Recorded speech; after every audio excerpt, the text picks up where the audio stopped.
कहते हो कि मंदिर से जाते समय नंदी के कानों में, बहुत सुंदर प्रश्न है आपके, बहुत भाव से और आनंद से आपने करा, और जनमानस के कल्याण के प्रश्न है ये, केवल आपके लिए नहीं है, ये सबके लिए इतने जोरदार प्रश्न हैं। जो गलती भी करते होंगे तो उसको सुधार सकते।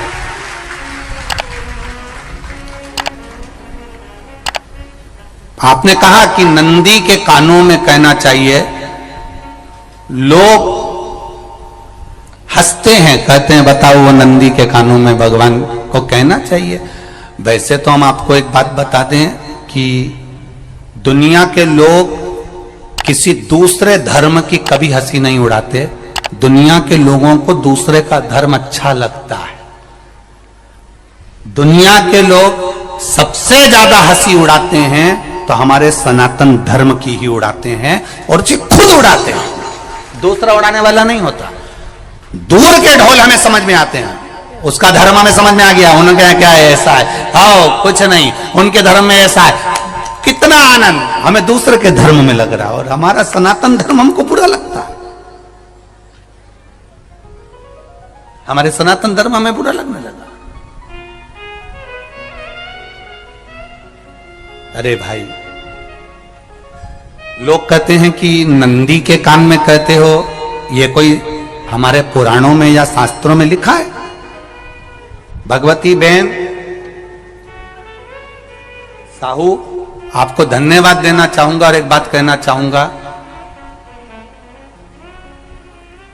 जितनी भी शिव महापुराण के अंतर्गत चाहे उपाय जो बताए जाते हैं कि बेलपत्री ऐसे चढ़ाना, काली मिर्च ऐसे चढ़ाना, चावल ऐसे चढ़ाना, धतूरा का क्या महत्व है, शमी के पत्ते का क्या महत्व है, बेलपत्री के पत्ते का क्या महत्व है, ये जितनी भी बातें बताई जाती हैं ये सब पुराण के अंतर्गत से बताई जाती है। अब दुनिया के लोग इसको चाहे टोटका कह दें, चाहे दुनिया के लोग इसे टोना कह दें, पर पुराण से हटकर कुछ नहीं। और आप लोगों को अगर बोला है कि नंदी के कान में कहकर भगवान शंकर के मन में बात पहुंचे, तो ये क्यों कहा, तो ये भी हमारी शिव महापुराण में लिखा है, जलंधर के चरित्र में। कोई आपसे कहे कि नंदी के कान में बोलने से क्या होता है, ये जलंधर का चरित्र कह रहा है। मां पार्वती जी का हस्त कमल पकड़कर जलंधर लेकर जाने लगा।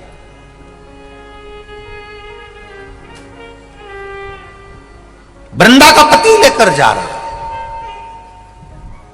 वृंदा तो भगवान की भक्ति में लीन रहती थी, उसको तो जलंधर को सबसे ज्यादा तकलीफ थी नारायण से, पर शिव के पास आ गया, क्योंकि ईर्षा प्रवृत्ति, अभी कथा में कहा, कोई कोई ऐसा होता है जिसको तुमसे बेर नहीं होता तो भी अंदर से ईर्षा जाग जाती है। कोई कोई ऐसा होगा जिसको अंदर से ईर्षा जागती है, अपने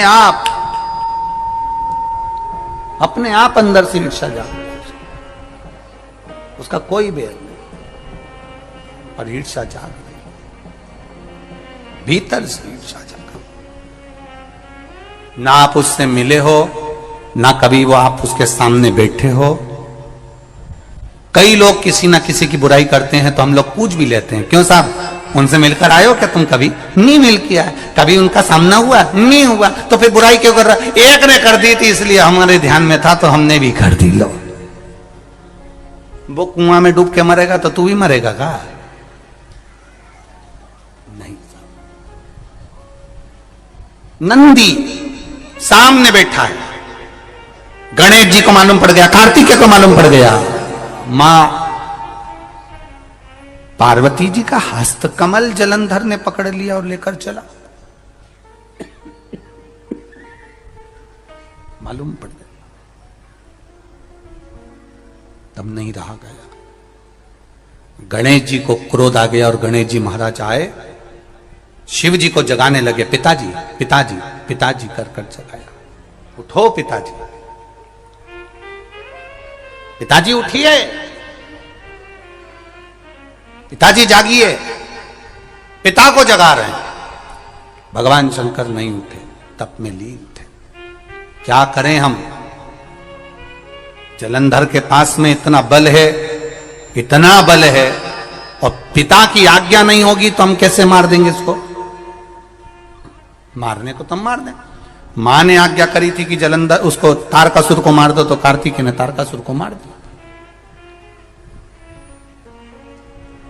शिव जी की आज्ञा नहीं तो हम इसको कैसे मारें, क्या करें?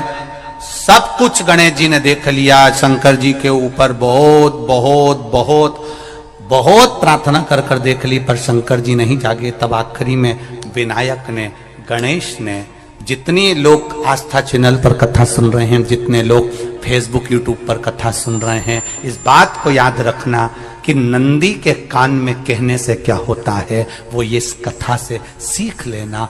आखिरी में गणेश जी को लगा किसको कहूं, शंकर जी भी तप में हैं, नंदी भी तप में हैं, मैं किसको कहूं? शिव जी को कह के कर थक गया, पिताजी को बोल बोल कर थक गया, पिताजी जागते नहीं। अब मैं किसको कहूं ये बात, किससे कहूं?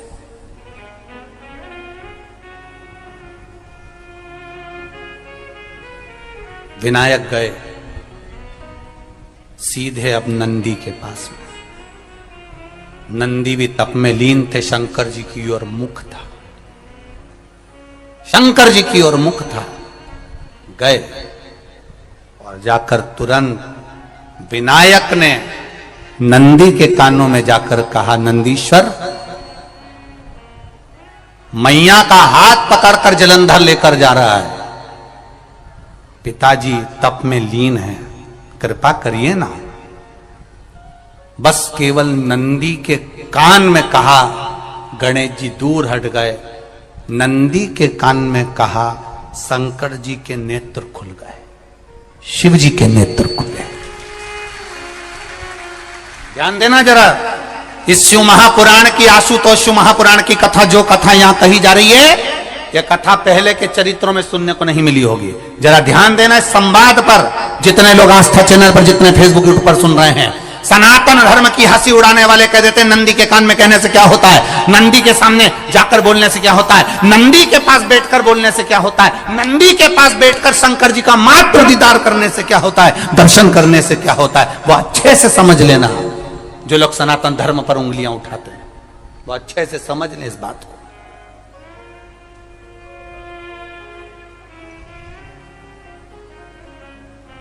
क्या होता है, नंदी तप में लीन, शिवजी तप में लीन, शिव नहीं उठ रहे। विनायक ने नंदी के कानों में जाकर कह दिया, नंदी के कान में जाकर कहा, नंदी के नेत्र नहीं खुले, नेत्र किसके खुले? जम के बोलो, महादेव के खुले, शिव जी के खुले। ये मन का तार, नंदी शंकर की आराधना कर रहे थे, शिव अपनी भक्ति में डूबे थे। यहां कहा, यहां पहुंचा, जो दिल में था उस तक बात पहुंच गई। नंदी के दिल में शिव थे, तुम कहे नंदी ने शंकर तक बात पहुंचा दी। वो सूत्र जो बंधा था दिल से दिल तक का, वो पहुंच गया। वो सूत्र जो दिल से दिल तक बंधा हुआ था, मन से बंधा हुआ था, खबर वहां तक पहुंच गई, खबर पहुंच गई। उसको जानो, लुटाइए, ये मौका मिला है आनंद का, दिल से प्रेम लुटाओ। नंदी से कहा, नंदी ने देवादिदेव महादेव से नहीं कहा, केवल नंदी आंख बंद कर बैठे थे, कहते से ही भगवान गणेश के शब्द शिव जी तक पहुंच गए। शिव जी के नेत्र खुल गए और उन्होंने जलंधर के पास पहुंचकर पार्वती जी का हस्त कमल छुड़वाया। जरा विचार करिएगा, आप नंदी से कहते हो मेरे महादेव तक बात पहुंच जाती है, आपको केवल नंदी से प्रेम से कहना है, नंदीश्वर मेरे बाबा, ए मेरे बाबा, आप रोज शिव जी को लेकर भ्रमण पर निकलते हो, मुझे बहुत दुख है, आप मेरे दुख को मिटाने के लिए मेरे दरवाजे पर क्यों नहीं आते? नंदीश्वर से कहा, शिव जी तक बात पहुंच जाएगी, शंकर के नेत्र आपके लिए खुल जाएंगे और महादेव आपके यहां खड़ा मिलेगा, मेरा महादेव आपके पास में खड़ा मिलेगा। आशुतोष महापुराण की कथा कहती है, लोग कहते हैं नंदी को कहने से क्या होता है, ये शिव तत्व की कथा आशुतोष शिव महापुराण कह रही है। कहा वहां तक पहुंचा, दिल से दिल का। जो भगवान नंदी के कानों में कुछ कहकर आते हैं, बोले हो कभी? सीधे बोल देते हो क्या जाकर? नंदी के कानों में कहने का भी एक तरीका है, आप लोगों को मालूम होगा वो तरीका? नहीं मालूम? ये बेलपत्री की जो डंडी रहती है ना, बीच का जो भाग है, ध्यान दिए ना जरा सा, ये बीच की जो डंडी है, फिर से देखिए, बेलपत्री के 2 पत्ते और उसके पास में जो बीच की जो डंडी का भाग है, दिख रहा है आप लोगों को? ये 2 डंडी, ये बीच की 2 पत्ती और उसके बीच में जो 2 डंडी का भाग होता है। जब हम देवादिदेव महादेव से कोई बात कहने वाले होते हैं ना कि बाबा बहुत दुखी हूं, बाबा बहुत तकलीफ चल रही है, बाबा मैंने एक कंपटीशन एग्जाम में परीक्षा दी है, बाबा मेरे जीवन में ये तकलीफ हो रही है, बाबा, तब इस बेलपत्री की जो ये डंडी होती है, इस उंगली से, इस अंगुष्ठ से इस डंडी को पकड़ा जाता है और बाबा के कर्ण में कहने से पहले ये हाथ को नंदी के ऊपर रखकर फिर हम बाबा के नंदी के कानों में कहते हैं और चलते समय इस बेलपत्र को अशोक सुंदरी की जगह पर चढ़ाकर वापिस सजाते हैं। देव अधिदेव महादेव को पार्वती की बात मानना ही पड़ती है और वो कहना ही। ये बेलपत्र की महत्व, ये जितना फल एक बेलपत्र की पत्ती में उतना की उतना फल। हम आपसे फिर कहेंगे, कभी मौका मिल जाए जिंदगी में, कभी तुम्हारे जीवन में अगर मौका मिले और कहीं बेलपत्री का वृक्ष मिल जाए जिसकी छांव तुम्हारे ऊपर पड़ रही हो, तुम्हारे ऊपर अगर बेलपत्री की छांव पड़ रही हो, उसके नीचे बैठकर कभी मौका मिले, एक बेलपत्री का पत्ता मात्र रखकर आप शिव जी का नाम लेकर जल भी अगर समर्पित कर रहे हो ना, तो वो 12 ज्योतिर्लिंग को जल चढ़ाने के बराबर फल प्रदान कर।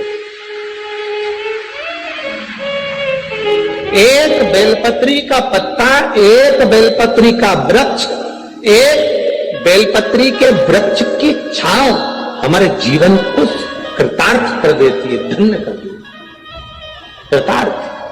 कभी भी शंकर के मंदिर में जाओ, शिव जी का पूजन कर जब वापिस आओ, तो शंकर भगवान के मंदिर में जो बाहर नंदी बैठता है, उसके कानों में ओम नमः शिवाय बोलकर अपने मन की कामना उसके कानों में बोलकर आप आ जाइए, आपकी कामना 3 महीने में पूरी हो जाती है। नंदी के ईश्वर भगवान का स्मरण करिए। अगर 7 बेलपत्र आप शंकर को समर्पित करते हो तो 1 बेलपत्र नंदी भगवान पर भी अवश्य समर्पित करो। नंदीश्वर भगवान शिव को समर्पित, 1 बेलपत्र नंदीकेश्वर की ओर चढ़े। और बहुत ध्यान दीजिए महाराज, अगर कोई काम अटक रहा है, नहीं हो रहा, बहुत प्रयास करा, तो भगवान शंकर के मंदिर में 5 बेलपत्र चढ़ाइए। और शंकर भगवान की जो छोटी लड़की है अशोक सुंदरी, आपको बताया था ना, अशोक सुंदरी का स्थान, भगवान शंकर की 6 लड़कियां हैं, उसमें से सबसे छोटी लड़की अशोक सुंदरी की जगह पर 1 बेलपत्र चढ़ाइए। फिर 1 बेलपत्र नंदीकेश्वर पर चढ़ाइए और नंदीकेश्वर पर चढ़ाने के बाद भगवान शंकर के मंदिर के बाहर चौखट पर दिया लगा दीजिए साइड में, और फिर अपने घर पर आ जाइए, आपका कार्य सफल होना प्रारंभ हो जाएगा। नंदीकेश्वर भगवान नंदीकेश्वर का स्मरण कर लेने पर जीवन आनंद सुख की अनुभूति करता है, आनंद सुख को पाता भगवान नंदीकेश्वर का स्मरण। पूरी दुनिया में केवल एक केदारनाथ ही एक ऐसा है जहां पर ओम कुंड विराजमान है। कौन सा कुंड है वहां पर? ओम कुंड। जो बच्चा हकलाता है, तोतला बोलता है या गूंगा होता है, जिसकी वाणी नहीं होती, वो अगर ओम कुंड पर जाकर ओम बोलने का प्रयास करता है तो जितनी देर तक उसके मुंह से घुंड की आवाज निकलती है, उतनी देर तक ओम कुंड में से पानी का बुलबुला निकलता रहता है। और 7 या 8 बार बोलने से व्यक्ति हकलाना छोड़ देता है, तोतला बोलना छोड़ देता है और उसकी वाणी आ जाती है। वो ओम कुंड केदारनाथ जी में बसता है। कहां बसता है? केदारेश्वर।